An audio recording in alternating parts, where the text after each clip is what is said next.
Hello, I'm Kyle Summers and welcome back to the 5th episode in the series In-Depth Conversation. Today we're going to be talking to the right awkward William Pilkington Smythe about the housing crisis. Welcome back, sir. Yes, hello. Thank you for having me back, Summers. Now, we need to go back right to the start of where this problem first started. It was, of course, Thatcher the Hatchet brought in the scheme of right to buy for council tenants. Now, this, I don't really want to go into this too deep, but that was the start of the problem. It was made far worse by the Thatcher government prohibiting councils from using that money from the sale of the council properties or borrowing any more money to build new homes. Subsequently, not enough residential homes have been built for the last 40 years. Now, I'm not sure that anybody has actually realized that this shortage is inexorably linked and exacerbated by uncontrolled population increases since the 70s. Also, new builds have been left uncontrolled, unregulated to try and meet the supply for the demand due to the population increase has led to their uncontrolled greed and profit driven to scandalous proportions. Now, these greedy builders have absolutely no incentive or will to provide what is called the affordable units for the average person in the street, as it is seen by the builders as inhibiting their gross profits.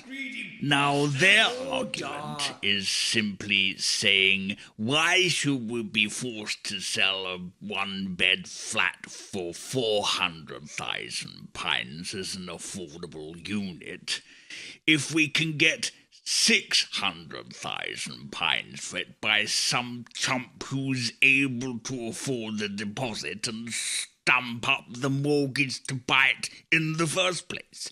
It's absolutely pure greed and money-grabbing morals on behalf of all these bloody builders. And the whole thing is absolutely absurd and ridiculous anyway, because how on earth a one-bed flat priced at £400,000 can be seen as affordable is beyond me.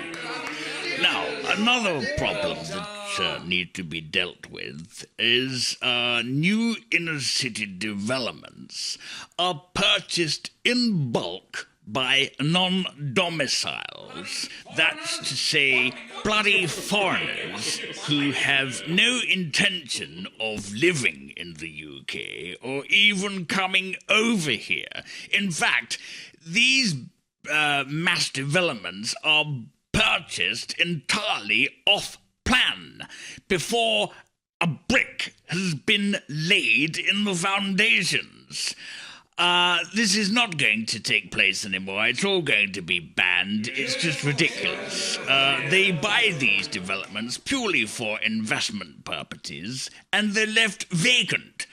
So all you basically have is a sea of tar blocks, totally empty. Absolutely nobody living in them whatsoever. If you look across the skyline of any city, especially London, all you see at night is a sea of cranes with red lights atop.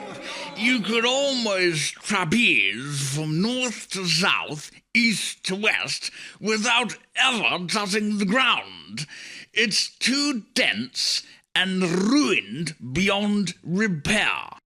Now, at some point in the not-too-distant future, and it's actually happening now, inner-city London will be like a ghost town, just full of these totally empty, overpriced, bloody tower blocks with nobody living in them, and no one will be able to afford to live inside the city of London. That's what it's going to end up like. Now, these tower blocks are, in one aspect, a good idea because you build upwards and save space, but they're absolutely useless for young families who have children and pets. They have no garden or recreational areas to sit and relax and enjoy. So we are going to limit any high-rise builds to a maximum of 6 stories. And they must, I repeat, must include parking spaces for every home in that block, and also a secure, safe play area for young children, which is to be CCTV monitored and also have a security guard in place to protect them and prevent any nastiness which may occur. Now, another important aspect to take into consideration, and I don't think anybody's actually thought about this or realized that all this building that has been taking place has not been linked into improving any infrastructure or services. Now, it's not rocket science, is it? You don't need Einstein to come up with this theory, or Stephen Hawking. If you keep filling a glass with water, it will overflow. Now, you could look at the UK as being a glass, and we've been trying to fill it with water, and it is overflowing. The UK is an island, and it absolutely is not able to expand. Now, this ram and cram culture is to be stopped immediately. Now, moving on to the subject of affordable homes. House prices have continued to rise whilst wages have stagnated. The average house price is now 7.6 times the average wage, whereas 20 years ago it was half that. Meanwhile, tenants can't ever afford to buy and are forced to spend most of their disposable income on increases uncontrolled short-term tenancy rents. Now, going back to the mid-'80s, a one-bedroomed flat used to cost around £150 a month. Now, that same equivalent flat is now £1,400 a month. Now, some people don't even take home £1,400 a month, and even if they are working, which the majority of people are, they have to be subsidized and underwritten by benefits, housing benefits and things like that, simply to survive with a warm, safe roof over their heads, which has led to another problem of homelessness, which has been on the rise for quite some time now, and has risen to around 255,000 souls. Now, the Renaissance Party are going to take back control of dealing with the demand for the undersupply of properties. Now, this is going to be in the form of population control, with procreation being regulated, licensed, and means tested, with an exam to eradicate the people with the least means having the most children. Now, for decades, we've had rubbish producing yet more rubbish. Now, we are in the situation whereby we have generations of people who don't know how to abide by the law and order and are a menace to society, who are directly responsible for destroying it and bringing it down into the bowels of the bloody scraping the barrel. Now, the rubbish element of society is to be medically prohibited from procreating, eliminating them from the gene pool totally. Now, this is going back to what we call the nature selection. The weak and the rubbish in any living creature simply dies out because it is no longer of any use and is taking up room from someone who is far more able to sustain themselves and make society a happy place to live. Now, the resolution to this dire situation is to freeze current UK property prices indefinitely.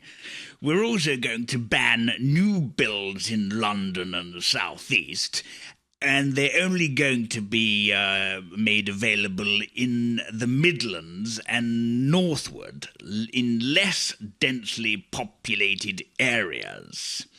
Also, we're going to cap landlords and investors owning a maximum of 2 properties only.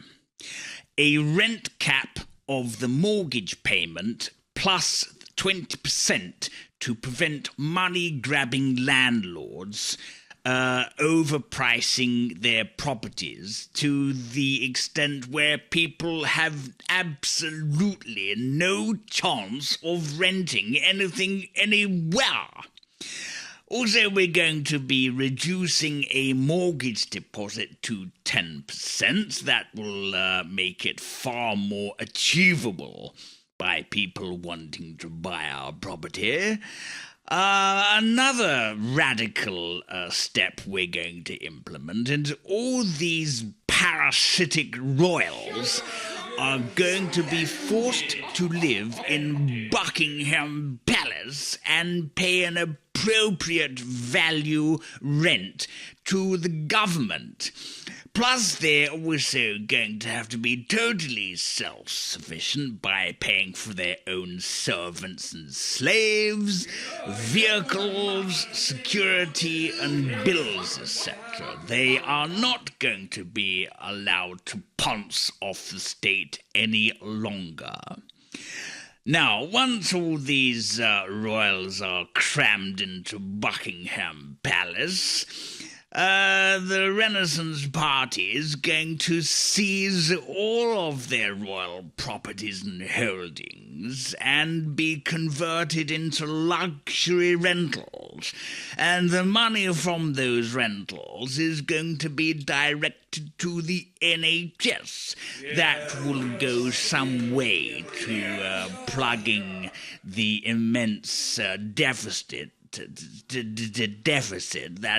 it's been trying to survive on for years. Well, that's wonderful news, Lord Smythe. Purely for time reasons, I'm going to have to draw this conversation to a close. I thank you for your input and your views and comments, and we'll see you next time on In Deep Conversation.